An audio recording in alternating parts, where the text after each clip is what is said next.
జగన్మోహన్ రెడ్డి గారు 2022 సంవత్సరంలో 20 సంవత్సరాలకు మునుపిచ్చినటువంటి డీకేటీ పట్టాలన్నీ కూడా ఫ్రీ హోల్డ్ చేస్తాం, వీటిని సేలబుల్ రైట్స్ రైతులకు ఇస్తామని ఒక జీవోను కూడా తీసుకురావడం జరిగింది. ఆ జీవో తీసుకొచ్చిన తర్వాత చాలా భూములు ఫ్రీ హోల్డ్ చేశారు.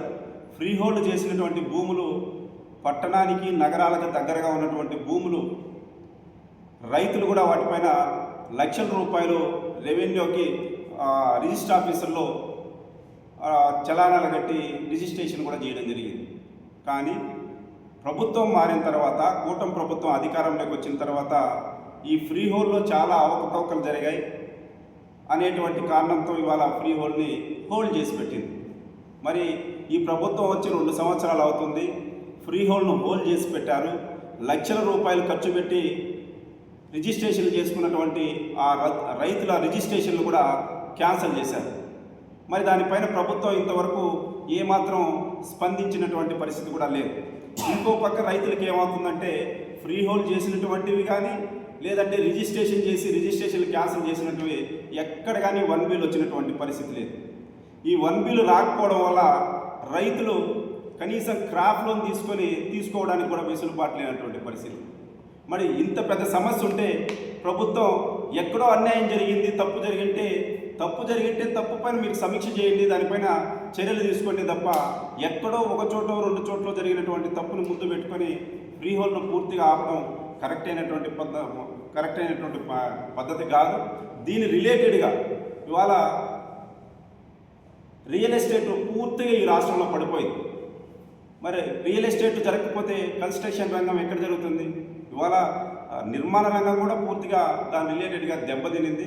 రియల్ ఎస్టేట్ వ్యాపారస్తులు అందరూ కూడా ఈ రాష్ట్రంలో ఉన్నటువంటి చిన్న సన్నకారు అట్లీస్ట్ కోటి నుంచి ఒక 50 కోట్లు 100 కోట్లు పెట్టేటువంటి చిన్న రియల్ ఎస్టేటర్లందరూ కూడా పోతే ఇటు బెంగళూరు కానీ, లేదంటే హైదరాబాద్ కానీ, లేదంటే చెన్నై పోయి ఈ రాష్ట్రంలో సంపాదించుకున్న డబ్బులు బయట రాష్ట్రాల్లో ఇన్వెస్ట్ చేసేటువంటి పరిస్థితి ఇన్వెస్టర్లు ఉంటే మరి ఈ రాష్ట్ర ప్రభుత్వం ఎవరి కోసం పనిచేస్తుందో అర్థం కావడం లేదు. ఇప్పటికైనా రాష్ట్ర ప్రభుత్వం ఈ ఫ్రీ హోల్డ్ పైన ఒక పక్క రైతులు ఇబ్బంది పడుతున్నారు, ఇంకో పక్క రియల్ ఎస్టేట్ వాళ్ళు ఇబ్బంది పడుతున్నారు. రియల్ ఎస్టేట్ ఏమాత్రం లేకపోవడం వల్ల నిర్మాణ రంగం కూడా, కార్మిక వర్గం కూడా చాలా ఇబ్బందులు పడేటువంటి పరిస్థితి ఉంది. ఇప్పటికైనా ఈ రాష్ట్ర ప్రభుత్వం ఈ ఫ్రీ హోల్డ్ పైన పునరాలోచన చేసి వెంటనే ఫ్రీ హోల్డ్ తొలగించకపోయినా ఇబ్బందులు ఎదుర్కొంటారు. అదేవిధంగా 22A కింద డాటర్స్ ల్యాండ్ కానీ, అసైన్డ్ భూములు కానీ, లేదంటే దేవాదాయ వక్ఫ్ బోర్డు ఇలాంటివంతా కూడా 22 కింద పెట్టాయి స్వస్త్రీయ భూముల కాడి నుంచి. మరి వీటిని కూడా ఎక్కడ కానీ చేసినటువంటి పరిస్థితి లేదు. అంటే ప్రభుత్వానికి అనుకూలంగా ఉంటే కొన్ని చేస్తున్నారు, అనుకూలం లేకపోతే చేసేటువంటి పరిస్థితి లేదు. జగన్మోహన్ రెడ్డి గారు, చంద్రబాబు నాయుడు గారు ఆడుకునే రాజకీయ క్రీడల్లో ఈ రాష్ట్రంలో ఉన్నటువంటి రైతులు నష్టపోతున్నారు, చిన్న వ్యాపారం చేసుకునేటువంటి వాళ్ళు నష్టపోతున్నారు. రియల్ ఎస్టేటర్స్ ఎవరైతే ఇన్వెస్ట్ చేస్తారో వాళ్ళు కూడా ఈరోజు ఆత్మహత్యలు చేసుకునేటువంటి పరిస్థితికి వచ్చిందంటే మరి ఈ రాష్ట్రంలో ఉన్నటువంటి డబ్బంతా కూడా పక్క రాష్ట్రాలకు పోతుంటే చంద్రబాబు నాయుడు గారు ఏం చేస్తున్నారో తెలియదు, లోకేష్ బాబు గారు ఏం చేస్తున్నారో తెలియదు.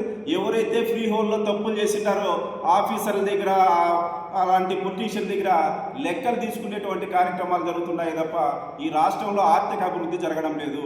రియల్ ఎస్టేటు కుదేలైపోయింది. ఒకప్పుడు రైతుల ఆత్మహత్యలు జరిగేది, భవిష్యత్తులో రియల్ ఎస్టేటర్సే ఆత్మహత్యలు చేసుకునేటువంటి పరిస్థితి ఉంది. మదనపల్లిలో కూడా గతంలో ఒక రియల్ ఎస్టేట్ వ్యాపారి కూడా హంద్రీనివా కాలంలో దూకి కూడా చనిపోయినటువంటి సంఘటన మదనపల్లిలో చూసాం. ఇప్పటికైనా రాష్ట్ర ప్రభుత్వం ఫ్రీ హోల్డ్ పైన ఆలోచించి దీనిపైన వెంటనే ఫ్రీ హోల్డ్ ఎత్తేయాలని సిపిఐ పార్టీగా డిమాండ్ చేస్తున్నాం.